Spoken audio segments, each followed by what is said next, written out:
Superviviente. Más tarde o más temprano, la pregunta surge siempre en la carrera de un médico.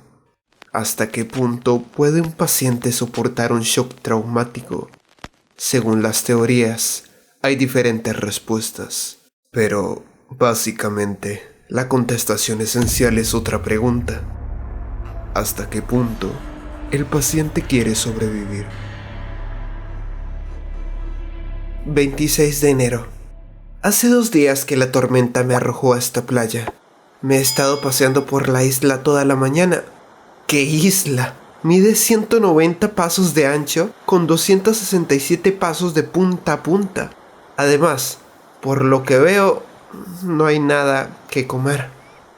Me llamo Richard Pine y este es mi diario. Si me encuentran, o mejor, cuando me encuentren, puedo destruirlo fácilmente. No me faltan cerillas y heroína. De las dos cosas tengo enormes cantidades, aunque ninguna de las dos valga nada aquí. De modo que escribiré, al menos para pasar el tiempo, para decir la verdad.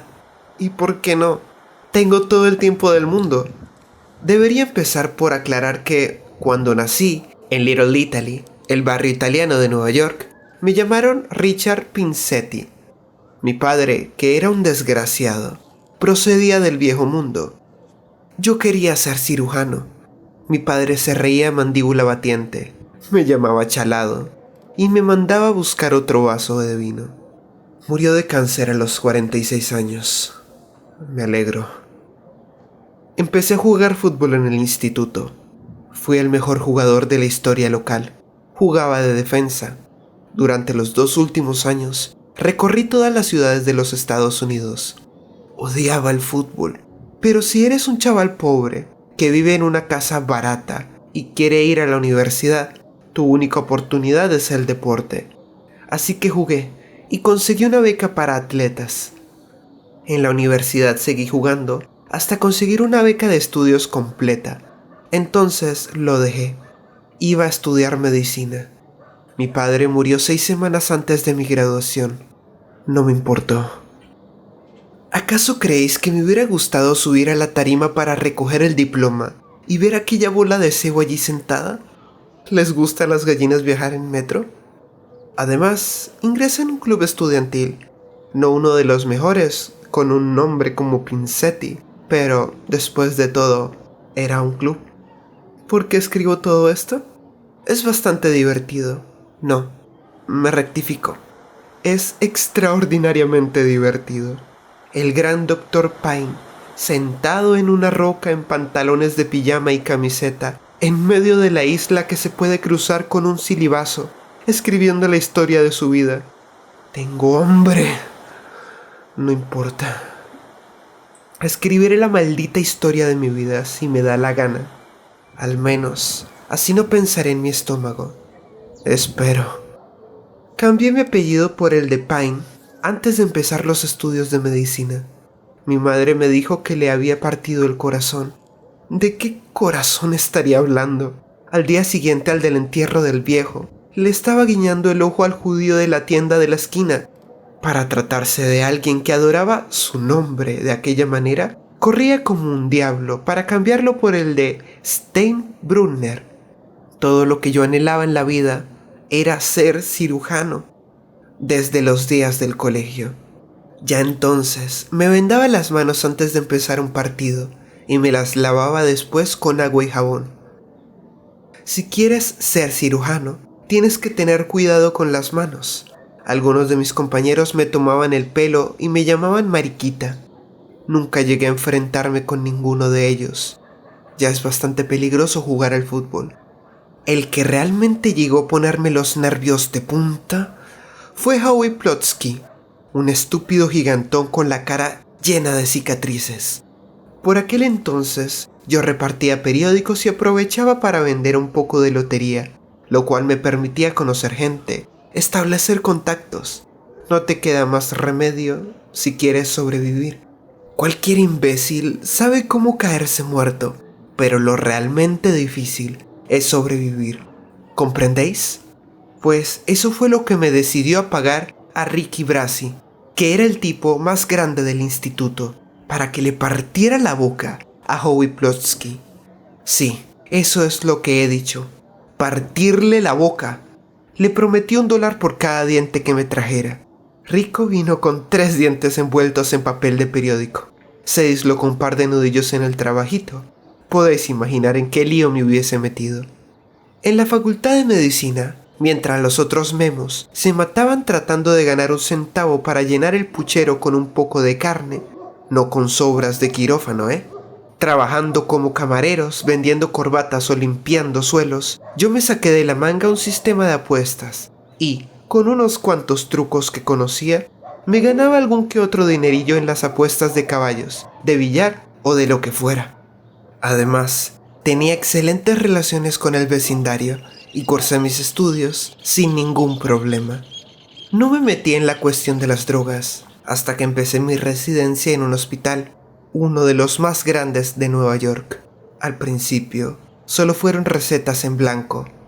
Vendí un cuadernillo de 100 a un chico del barrio, y él falsificó las firmas de 40 o 50 médicos, por cuyos nombres yo también le cobraba. El muchacho, a su vez, las ofrecía en la calle por 10 o 20 dólares cada una, lo que hacía las delicias de los fanáticos drogatas que iban cada vez más acelerados, y los partidos de los sedantes que se pasaban el día dando tumbos por las esquinas.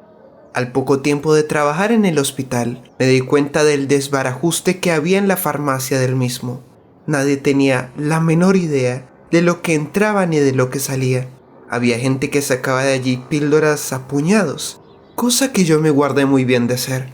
Siempre he tomado todo tipo de precauciones y nunca he tenido problemas hasta que me descuidé y la suerte me volvió la espalda. Pero sé que caeré de pie. Siempre ha sido así. Me duele la muñeca y el lápiz se ha quedado sin punta. No puedo seguir escribiendo. No sé por qué me preocupo tanto. Es probable que me encuentren pronto. 27 de enero. El bote salvavidas se hundió anoche en unos 3 metros de agua al norte de la isla. ¿Qué importa? De todos modos, después de arrastrarse por todo el arrecife, el fondo parecía un colador. Además, ya había rescatado todo lo que valía la pena salvar, a saber, 4 galones de agua, una cajita de costura para viajes, un botiquín y este libro en el que estoy escribiendo, que es en realidad un cuaderno de inspección del bote. ¡Qué risa! Por cierto, ¿cómo es que a nadie se le ocurrió poner comida de reserva en el bote? El último informe que aparece en el cuaderno lleva fecha de 8 de agosto de 1970. Además, he conseguido salvar 2 cuchillos, uno mellado y el otro afilado, y un juego de cuchara y tenedor que voy a usar esta noche para la cena. ¡Asado de piedras! Bueno, al menos le he sacado punta al lápiz. Cuando salga de esta isla, cubierta de excrementos de pájaros, les voy a sacar hasta el hígado a los de Paradise Lines Inc. Solo por eso vale la pena seguir viviendo. Y pienso seguir viviendo y salir de esta. No os quepa la menor duda, voy a salir de esta. Más tarde. Olvidé una cosa al hacer el inventario. 2 kilos de heroína pura. Algo así como $350,000 en las calles de Nueva York. Aunque aquí no valga más que un puñado de cacahuates. ¿Verdad que es cómico? 28 de enero. Bueno, he comido, si es que a eso se le puede llamar comer. Una gaviota vino a posarse en una de las rocas del centro de la isla. Un montículo también cubierto de excrementos de pájaros. Agarré una piedra que tenía a mano y me acerqué a ella todo lo posible. No se movía, observándome con sus ojos negros y brillantes. Me sorprendió que no la asustara el ruido de mis tripas.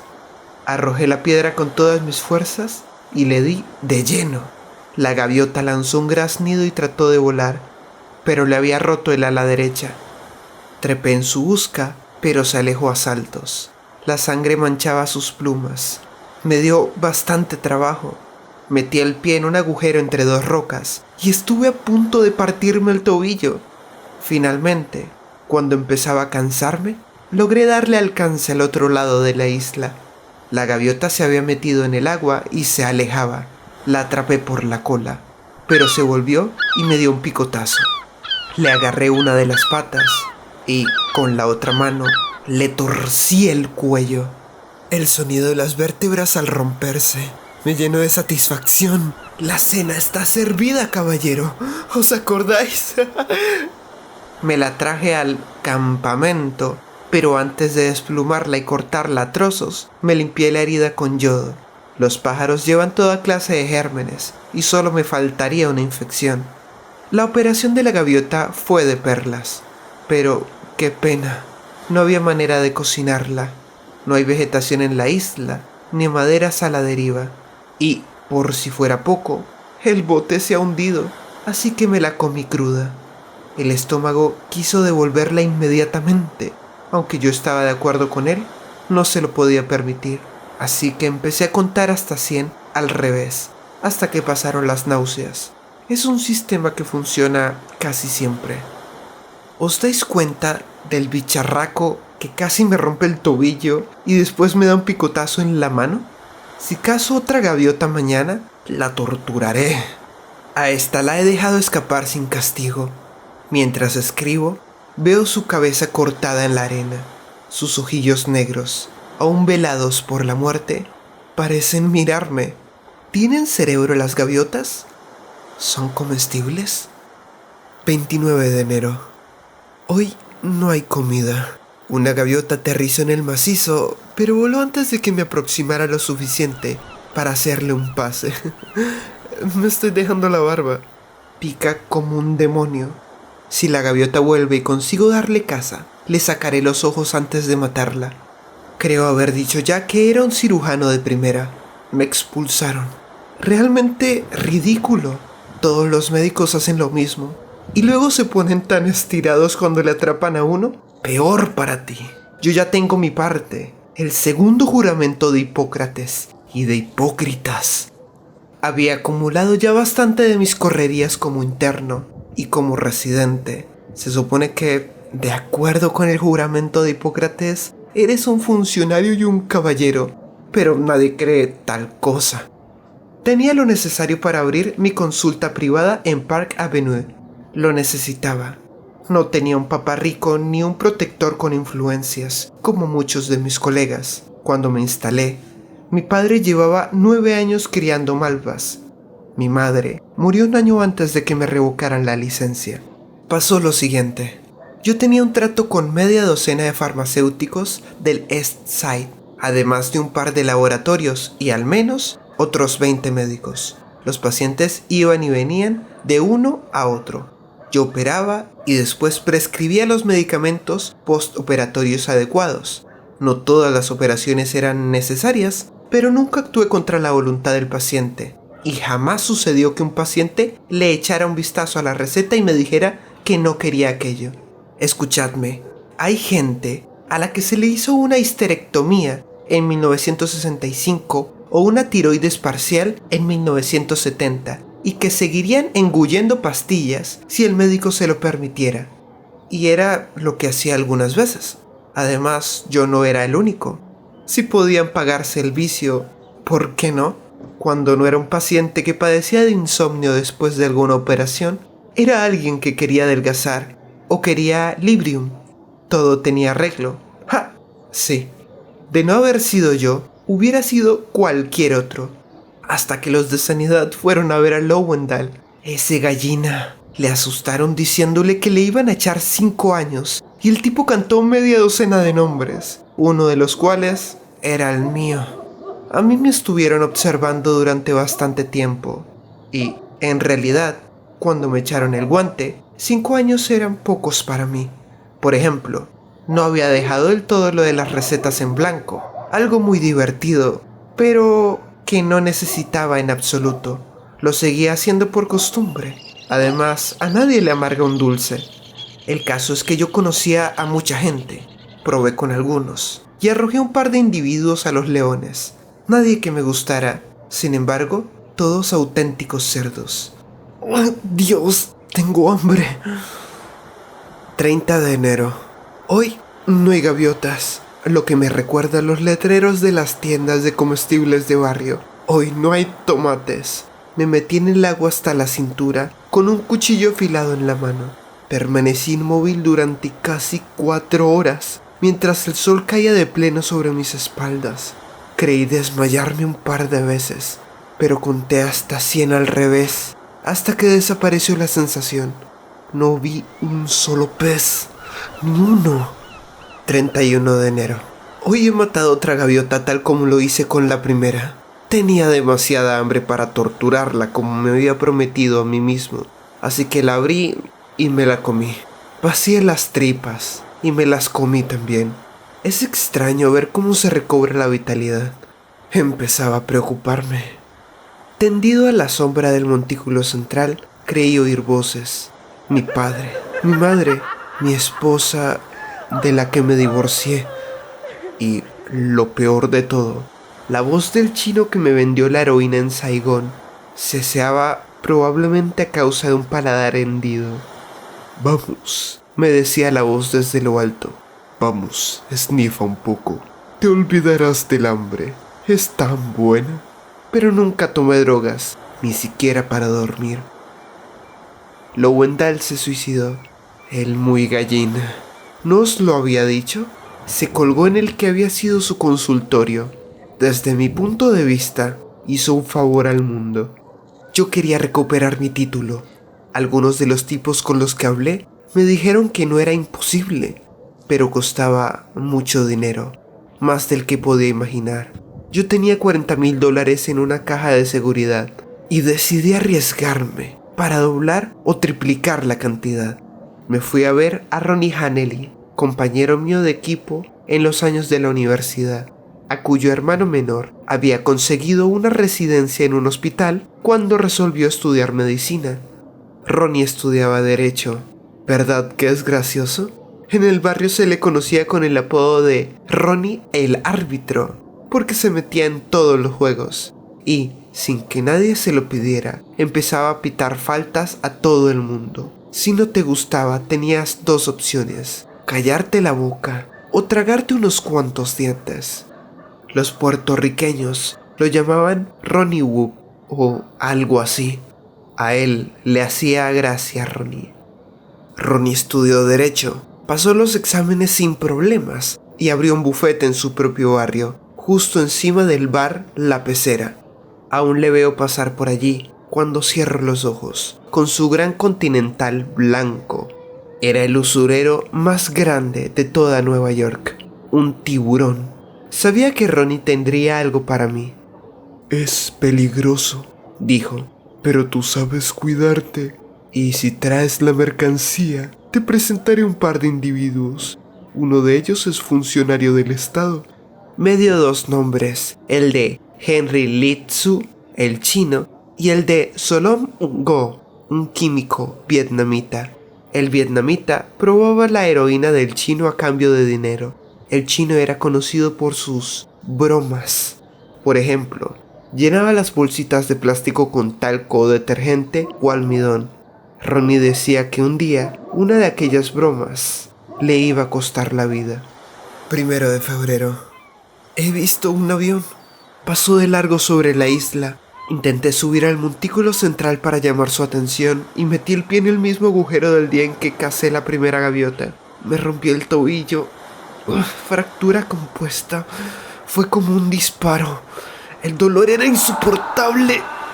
Grité y perdí el equilibrio. En vano agité los brazos como un molino de viento. Caí y me golpeé la cabeza. Todo se puso negro. Cuando volví en mí, se había puesto el sol. Había perdido un poco de sangre. El tobillo se me había hinchado como un neumático y tenía una buena insolación. Creo que de haber habido 1 hora más de sol, tendría todo el cuerpo llegado. Me arrastré como pude hasta aquí y pasé la noche temblando y llorando de rabia. Me he desinfectado la herida de la cabeza, situada encima del lóbulo temporal derecho, y me la he vendado como he podido. Es una herida superficial en el cuero cabelludo con una pequeña contusión, creo, pero el tobillo Es una mala fractura en 2 puntos, quizá 3. ¿Cómo voy a cazar las gaviotas ahora? El avión debía de estar en busca de supervivientes del Callas, en medio de la oscuridad y la tormenta. El bote salvavidas ha de haber recorrido kilómetros. No creo que vuelva por aquí. Dios mío, me duele el tobillo. 2 de febrero. He puesto una señal en la playa de Guijarros, del lado sur de la isla, donde se hundió el bote. Me llevó todo el día, con algún descanso en la sombra. Aún así, me desmayé 2 veces. Calculo haber perdido unos 8 kilos, en su mayor parte por deshidratación. Desde aquí veo las 5 letras que tardé el día entero en componer, rocas oscuras sobre la arena blanca. Dicen ayuda en letras de 1,5 metros. El próximo avión no va a pasar de largo. El pie palpita constantemente. Todavía está hinchado y se ha puesto sospechosamente blanco alrededor de la fractura, cada vez más blanco. Si lo vendo con la camisa apretando mucho, el dolor cede, pero aún así duele tanto que, más que dormirme, me desmayo. Empiezo a pensar que tal vez haya que amputar. 3 de febrero. La hinchazón y la pérdida de color son todavía mayores. Estaré hasta mañana. Si la operación es imprescindible, creo que podré llevarla a cabo. Tengo cerillas para esterilizar el cuchillo y aguja e hilo de la cajita de costura. Como vendaje, la camisa. Tengo además 2 kilos de analgésico, aunque no precisamente del que prescribiría a mis pacientes, pero lo hubieran empleado de haber dispuesto de él. Podéis apostar. Esas señoras de pelo azul serían capaces de esnifar un ambientador de pino si les hiciera efecto, creedme. 4 de febrero. He decidido amputar el pie. Hace 4 días que no como. Si espero más, corro el riesgo de desvanecerme en medio de la operación por la acción combinada del shock traumático y el hambre. En ese caso, podría morir desangrado y, a pesar de lo desdichado que soy, aún tengo ganas de seguir viviendo. Aún recuerdo lo que Mottridge decía en anatomía básica. El viejo Moki, le llamábamos. Más tarde o más temprano, la pregunta surge siempre en la carrera de un médico. ¿Hasta qué punto puede un paciente soportar un shock traumático? Y entonces, señalaba con el puntero el dibujo del cuerpo humano, el hígado, los riñones, el vaso, los intestinos. Básicamente, caballeros, decía, la contestación esencial es otra pregunta. ¿Hasta qué punto el paciente quiere sobrevivir? Creo poder hacerlo, de verdad. Supongo que estoy escribiendo para aplazar lo inevitable, pero se me ocurre que no acabe de contar por qué me encuentro aquí. Tal vez deba hacerlo por si la operación no sale bien. Tardaré solo unos minutos y estoy seguro de que todavía habrá claridad para la operación, ya que según mi reloj son las 9 de la mañana. Fui a Saigón como turista. ¿Os extraña? No sé por qué. Hay miles de personas que van allí cada año. A pesar de la guerra de Nixon, también hay gente a la que le gusta presenciar accidentes o peleas de gallos. Mi amigo chino tenía la mercancía. Se la llevé a Enjo, quien me ratificó que era de primera clase. Me contó también que Litsu había gastado una de sus bromas hacía 4 meses y que su mujer había saltado hecha pedazos por los aires al poner la llave de encendido en su automóvil. Desde entonces no había vuelto a hacer bromas. Me quedé en Saigón 3 semanas. Había reservado pasaje de regreso a San Francisco en un crucero, el Callas, primera clase. Subir a bordo con la mercancía no representó problema alguno. Engo arregló el asunto, sobornando a 2 oficiales de aduana que se limitaron a saludarme y hacer pasar las maletas. La heroína iba en una bolsa de viaje que ni siquiera vieron. Pasar la aduana en los Estados Unidos será mucho más difícil, me dijo Engo, pero ese es problema únicamente suyo. No tenía la menor intención de pasar aquello por la aduana. Ronnie había contratado un buzo que haría el trabajo por $3,000. Tenía que encontrarme con él, ahora que lo pienso, hace 2 días, en una especie de corral llamado Regis Hotel en San Francisco. El plan consistía en poner la mercancía en una lata a prueba de agua, sujetos a la tapa, un reloj y un sobre de tinte rojo. Antes de atracar, había que tirar la lata al agua, cosa que no iba a hacer yo mismo, naturalmente. Estaba todavía buscando un cocinero o un camarero al que no le viniera mal un dinero extra y que fuera lo bastante listo o lo bastante idiota como para mantener la boca cerrada, cuando el Callas se hundió. No tengo la menor idea de cómo sucedió ni de por qué. Se nos había echado encima un buen vendaval, pero el crucero parecía capaz de capearlo. Pero el día 23, alrededor de las 8 de la noche, hubo una fuerte explosión bajo cubierta. Yo estaba en el salón en aquel momento, y el Callas se escoró casi inmediatamente, a la izquierda. ¿Cómo se llama? ¿Babor o estribor? La gente empezó a gritar y a correr en todas direcciones. Las botellas cayeron de la estantería del bar y se estrellaron contra el suelo. Un hombre salió de una de las escaleras con la camisa quemada y la piel asada. Los altavoces empezaron a decir a la gente que se dirigiera a los botes salvavidas que se les había asignado al principio del viaje durante un simulacro. Los pasajeros se echaron a correr sin rumbo. Muy pocos se habían molestado en comparecer durante el simulacro. Yo no solo estuve allí, sino que fui más temprano para estar en primera fila y ver bien todo. ¿Comprendéis? Siempre pongo mucha atención a lo que se refiere a mi pellejo. Bajé a mi camarote, saqué las bolsitas de heroína y me puse una a cada bolsillo. Después, me dirigí al bote salvavidas 8. Mientras yo subía las escaleras, hubo otras 2 explosiones y el barco se inclinó aún más peligrosamente, si cabe. En cubierta todo era confusión. Vi una mujer que corría por la cubierta resbaladiza, gritando y con un niño en brazos. Según se inclinaba el buque, ella ganaba velocidad. Finalmente, golpeó contra la borda a la altura de los muslos. Saltó por encima de ella, dio 2 vueltas de campana y desapareció de mi vista. Había un hombre de mediana edad sentado en medio del puente que se arrancaba los cabellos con las manos. Otro, con ropas blancas de cocinero, la cara y las manos horriblemente quemadas, se daba contra las paredes y gritaba: «¡Socorro! ¡No veo! ¡Socorro! ¡No veo!». El pánico era total y se había contagiado del pasaje a la tripulación como una epidemia. Tenéis que tener en cuenta que entre la primera explosión y el hundimiento del barco pasaron solamente 20 minutos. Algunos de los botes iban repletos de gente que aullaba y otros totalmente vacíos. El mío, que estaba en la zona más próxima al agua, estaba casi desierto. Nadie más que yo y un marinero con la cara muy pálida y llena de espinillas. «Echemos al agua enseguida a este condenado barreño», dijo con los ojos desorbitados, «porque la maldita bañera se va a pique sin remedio». Maniobrar un bote no es nada fácil, pero con los nervios, el marinero se hizo un lío con las maromas de su lado. El bote bajó unos metros y quedó colgado, yo más cerca del agua que él. Fui hacia su lado para ayudarle cuando empezó a gritar. Había logrado deshacer el nudo, pero al mismo tiempo se había pillado la mano.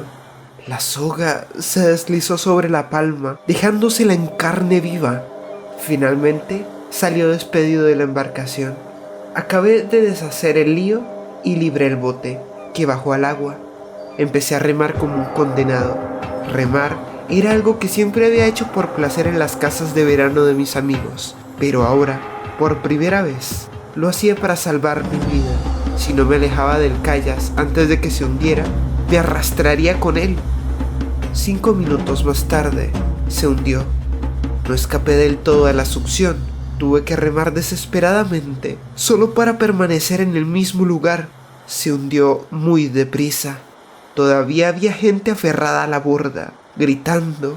Parecía una banda de monos. La borrasca empeoró. Perdí un remo.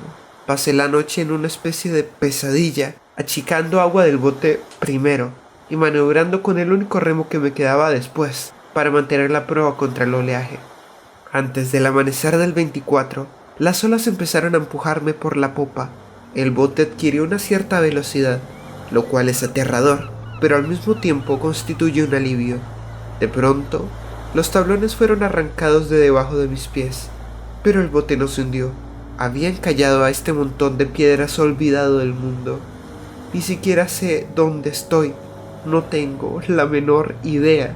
La navegación no es mi punto fuerte. Pero sí sé qué tengo que hacer. Estas pueden ser mis últimas notas, pero algo me dice que saldrá bien. ¿Acaso no he conseguido siempre lo que me he propuesto? Además, hoy se hacen maravillas con las prótesis y podré moverme con un solo pie, con toda comodidad. Ha llegado el momento de ver si soy tan extraordinario como creo. Buena suerte. 5 de febrero. Lo hice. El dolor era lo que menos me preocupaba, porque puedo soportarlo, pero me temía que la debilidad, el hambre y el dolor combinados me hicieran perder el conocimiento antes de acabar. Pero la heroína resolvió el problema maravillosamente. Abrí una de las bolsitas y aspiré 2 generosas dosis sobre una roca plana. Primero, la ventanilla derecha, luego la izquierda. Era una especie de hielo deslumbradoramente anestésico que invadía mi cerebro íntegro. Aspiré la heroína al dejar de escribir, ayer a las 9:45. Cuando volví a mirar la hora, las sombras se habían movido, dejándome parte del cuerpo al sol, y eran las 12:41. Me había adormilado. Nunca había imaginado que fuese tan fantástico, y no comprendo por qué le tenía tanta manía. El dolor, el miedo, la infelicidad, todo desaparece, dejando solo una calma eufórica.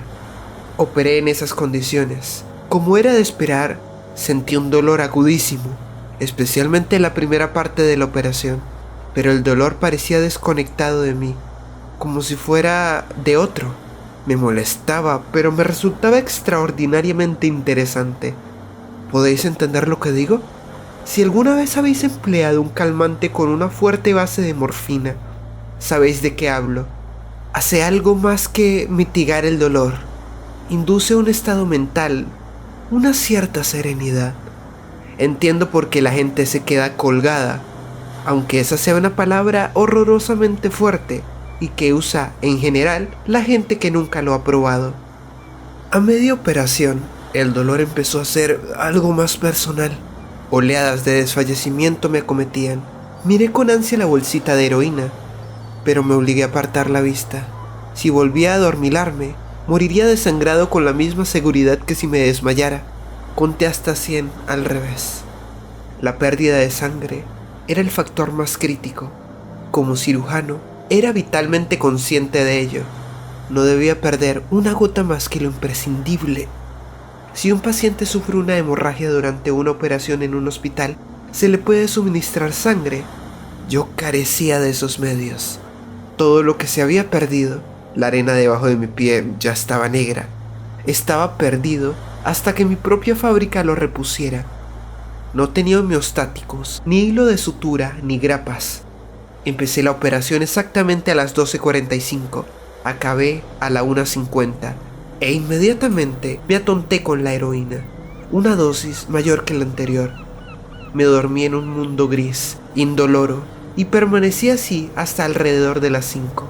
Cuando me espabilé, el sol estaba cerca del horizonte occidental, trazando un camino de oro sobre el azul del Pacífico que llegaba hasta mí. Nunca he visto algo tan increíble, tanto que me compensó el dolor por un segundo. Una hora más tarde, aspiré un poquito más, para seguir disfrutando de la puesta de sol. Poco después de hacerse de noche, yo he esperado un segundo. ¿Os he dicho que no he comido absolutamente nada durante 4 días? Y que lo único que tenía a mi alcance para recuperar mis energías agotadas era mi propio cuerpo. Después de todo, ¿no se ha dicho una y otra vez que la supervivencia es una cuestión mental? ¿De una mente superior? No voy a justificarme diciendo que cualquiera hubiera hecho lo mismo. En primer lugar, hay que ser cirujano. Y aun conociendo la técnica de la amputación, es posible hacer una carnicería y desangrarse de todos modos. Y, aun en el caso de poder sobrevivir a la amputación y al shock traumático, jamás se le ocurriría algo semejante a alguien convencional. No importa, nadie tiene por qué enterarse. Lo último que haré antes de abandonar la isla será destruir este libro. Tuve mucho cuidado. Lo lavé muy bien antes de comérmelo. 7 de febrero.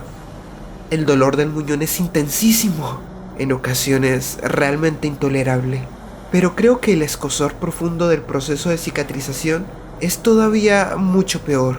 Esta tarde me he acordado de los pacientes que me tenían harto con lo mucho que les picaba la carne remendada, que era horrible y que no se podían rascar. Yo sonreía y les decía que se sentirían mejor al día siguiente, pensando que se quejaban sin razón, que eran débiles e ingratos. Ahora los comprendo perfectamente. Varias veces he estado a punto de arrancar la camisa que me sirve de vendaje y rascarme la herida, hundir los dedos en la carne cruda y tierna, quitarme los puntos, dejar que la sangre corriera por la vena. Cualquier cosa con tal de no sentir ese horrible y enloquecedor hormigueo. Entonces contaba hasta 100 al revés y aspiraba heroína. No tengo idea de cuánta he llegado a tomar, pero sí sé que he estado casi permanentemente dopado desde la operación. Como sabéis, quita el hambre.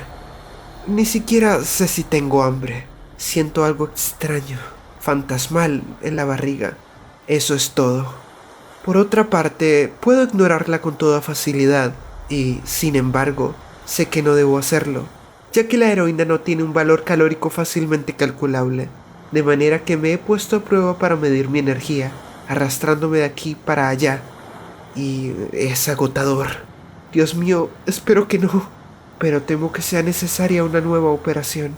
Más tarde, pasó otro avión, demasiado alto, tanto que todo lo que podía ver era el alerón de la popa dibujándose contra el cielo azul. Hice señales, por si acaso, y grité como un energúmeno. Cuando desapareció, me eché a llorar. Estaba muy oscuro y es difícil seguir escribiendo. Comida, he estado pensando en cantidad de platos. La lasaña de mi madre, pan de ajo, caracoles, langosta, chuletas, melocotones, asado, la gran porción de pastel de mantequilla y el helado de vainilla hecho en casa que te sirven en Monter Crunch, en la primera avenida. Pretzels calientes, salmón ahumado, cangrejos ahumados, jamón ahumado con rodajas de piña, aros de cebolla fritos, salsa de cebolla con patatas chip, té frío en largos sorbos, patatas fritas, y te relamen los labios de gusto. 100, 99, 98, 97, 96, 95, 94. Dios, Dios, Dios. 8 de febrero. Esta mañana ha aterrizado otra gaviota en el montículo. Grande, gorda. Mientras yo rebosaba la sombra de mi roca, la que considero mi campamento particular, con el muñón apuntando al cielo. En cuanto el pájaro se posó, empecé a salivar igual que los perros de Pavlov. Se me caía la baba como un bebé, como a un bebé. Busqué una piedra del tamaño de mi mano y empecé a arrastrarme hacia el pájaro. Queda tan solo un cuarto. Ya hemos escalado 3 y pico. Pincé pasa hacia atrás. Pine. No tenía demasiadas esperanzas. Estaba seguro de que saldría volando, pero había que intentarlo. Si atrapara un ave tan gorda y tan insolente como esa, tal vez pudiese posponer la segunda operación indefinidamente. Continué, aunque de vez en cuando me golpeaba el muñón contra el canto afilado de una roca y veía las estrellas con todo el cuerpo, obligándome a reposar hasta que el dolor se calmara. La gaviota no escapó.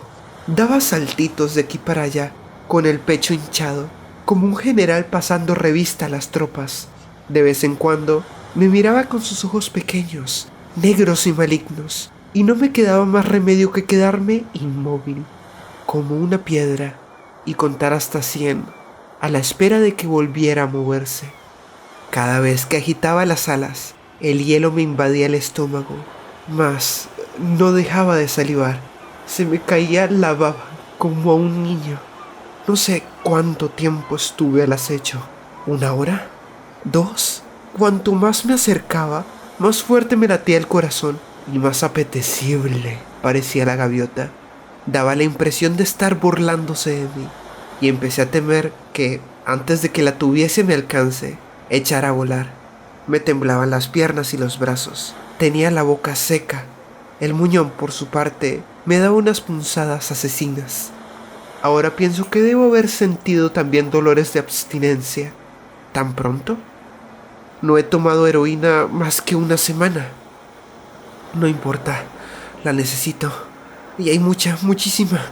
En cuanto llegue a los Estados Unidos, me someteré a una cura de desintoxicación en la mejor clínica de California. Pero ahora no se trata de eso, ¿verdad?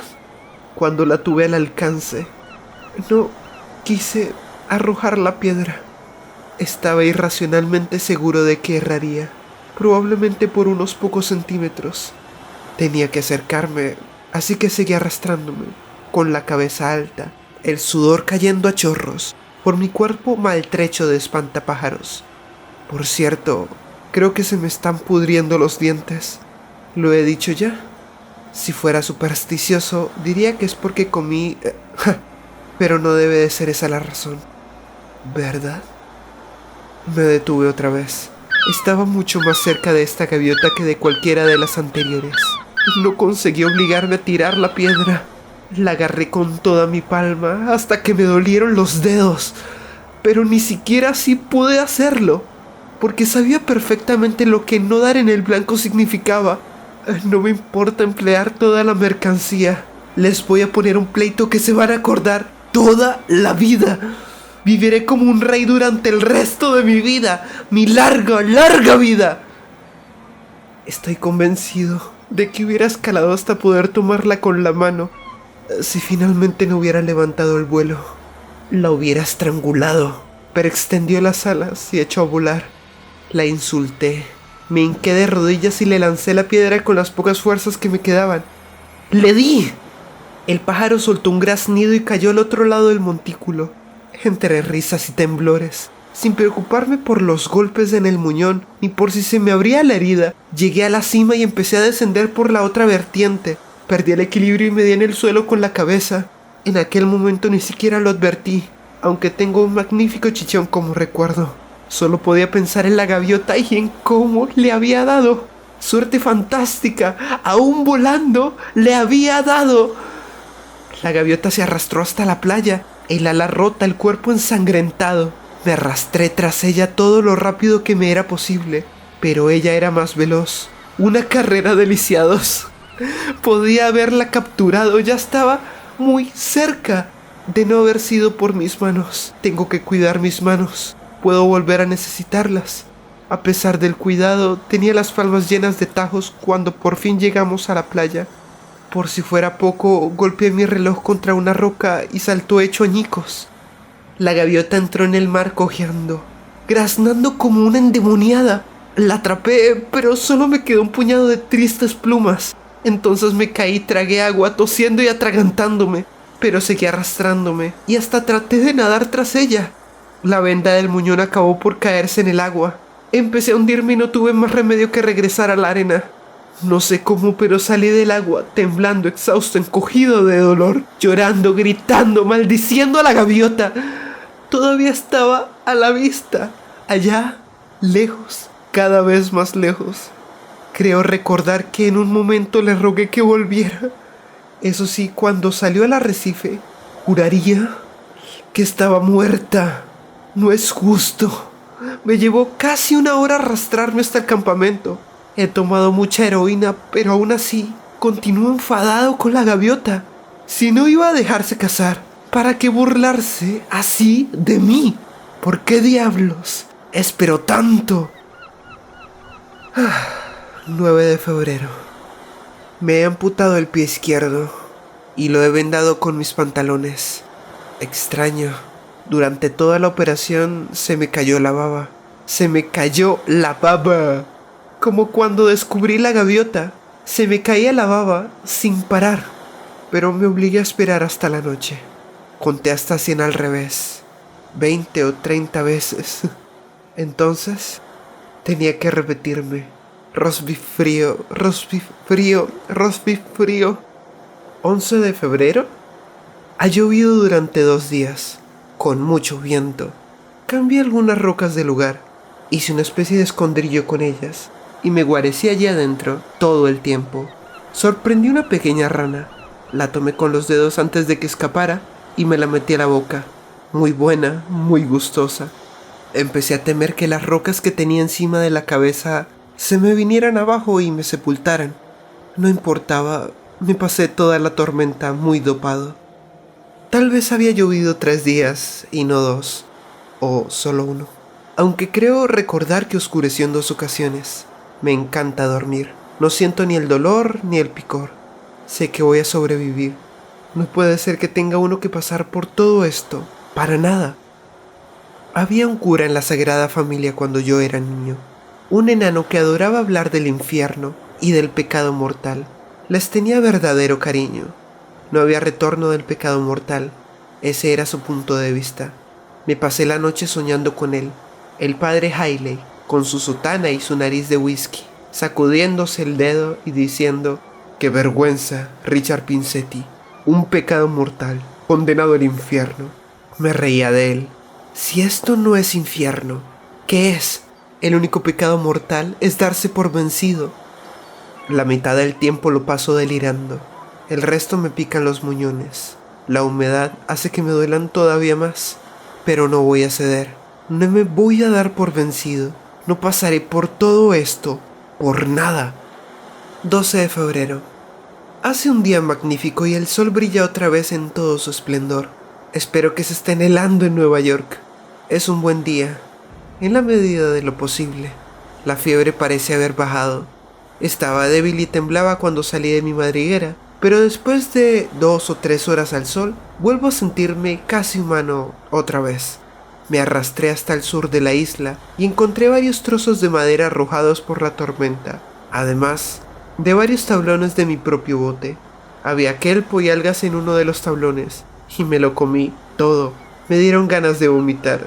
Es como comerse la cortina de plástico del baño, pero me siento mucho más fuerte esta tarde. Llevé la madera a la arena para que se secara. Todavía me queda una caja completa de cerillas a prueba de humedad y podré hacer una fantástica señal de humo si pasa alguien pronto. Si no, me servirá para cocinar. Voy a aspirar heroína. 13 de febrero. He encontrado un cangrejo que maté y cocí en una pequeña hoguera. Esta noche casi vuelvo a creer en Dios. 14 de febrero. Acabo de darme cuenta de que la tormenta se llevó casi todas las piedras de mi señal de ayuda, pero la tormenta terminó hace más de 3 días. ¿He estado drogado todo ese tiempo? Tengo que tener más cuidado y bajar la dosis, porque ¿qué ocurriría si pasara un barco y yo estuviera durmiendo? Reconstruí la señal, pero me llevó casi todo el día y estoy exhausto. Busqué un cangrejo donde encontré el otro, pero nada. Me corté las manos con varias de las piedras de la señal, pero me desinfecté con yodo. A pesar de mi debilidad, debo cuidar mis manos, por encima de todo. 15 de febrero. Hoy se posó otra gaviota en el montículo. Levantó el vuelo antes de que yo me acercara. La conminé a irse al infierno, a picotear ojillos rojizos del padre Haley por toda la eternidad. 17 de febrero. Me he cortado la pierna derecha a la altura de la rodilla, pero he perdido mucha sangre. El dolor era inenarrable a pesar de la heroína. Solo el shock hubiera matado a un hombre menos hombre que yo. Déjame contestar con una pregunta. ¿Hasta qué punto el paciente quiere sobrevivir? ¿Hasta qué punto el paciente quiere sobrevivir? Me tiemblan las manos. Si me traicionan, estoy perdido. No tienen ningún derecho a traicionarme. Ningún derecho. Las he cuidado durante todas sus vidas. Las he mimado. Mejor que no me traicionen o se van a arrepentir. Por lo menos no siento hambre. Uno de los tablones del bote se partió por la mitad. Una de las partes tenía una punta bastante afilada, que fue la que usé. Se me caía la baba, pero me hice esperar pensando en aquellas barbacoas. Aquella casa que Will Hammersmith tenía en Long Island. En una barbacoa donde se podía hacer un cerdo entero. Acostumbrábamos a sentarnos al atardecer con tragos largos en la mano, hablando de nuevas técnicas quirúrgicas o de golf o de cualquier otra cosa, y la brisa nos traía el olor del cerdo asado. Madre mía, el olor del cerdo asado. ¿Febrero? Me he cortado la otra pierna a la altura de la rodilla. Me he estado dando cabezazos todo el santo día. Doctor, ¿la operación era necesaria? Me tiemblan las manos como las de un viejo. Las odio. Tengo sangre debajo de las uñas. Costras. ¿Recuerdas el modelo de la facultad con la barriga de vidrio? Pues me siento igual. Pero no quiero mirar. De ninguna de las maneras. Recuerdo que Dom decía eso. Se paraba a charlar conmigo en la calle, con la chaqueta de Highway Outlaws Club. Tú le decías: hombre, ¿cómo hiciste para conseguirla? Y Dom respondía: de ninguna de las maneras. Viejo Dom, caramba, ojalá me hubiera quedado en el barrio. Esto tiene tan mala pinta, como decía Dom. Pero me han dicho, ¿sabes? Que con la terapia adecuada y unas prótesis, volvería a estar como nuevo. Podría volver a la isla y decirle a la gente: aquí es donde ocurrió. 23 de febrero. Encontré un pez muerto, podrido y apestoso. Es igual, me lo comí. Me doblaban el cuerpo las arcadas, pero me lo prometí. Sobreviviré. Estoy también con heroína. Las puestas de sol. Febrero. No me atrevo. Tengo que hacerlo. Pero ¿cómo haré para ligar la arteria femoral tan arriba? Es amplia como una maldita autopista a esa altura. A pesar de todo, tengo que hacerlo. He marcado la parte alta del muslo, la parte donde todavía hay carne, con lápiz. Desearía poder dejar de babear. Te mereces un descanso hoy también. Así que levántate y vete a McDonald's. 2 hamburguesas, salsa especial, lechuga, pepinillos, cebollas en un panecillo.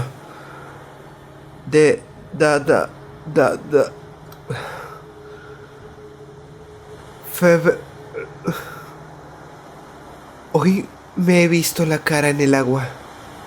Una calavera cubierta de piel. Me he vuelto loco ya. Debo de estar loco. Ahora soy un monstruo. Un engendro. No me queda nada bajo las ingles. Un verdadero monstruo.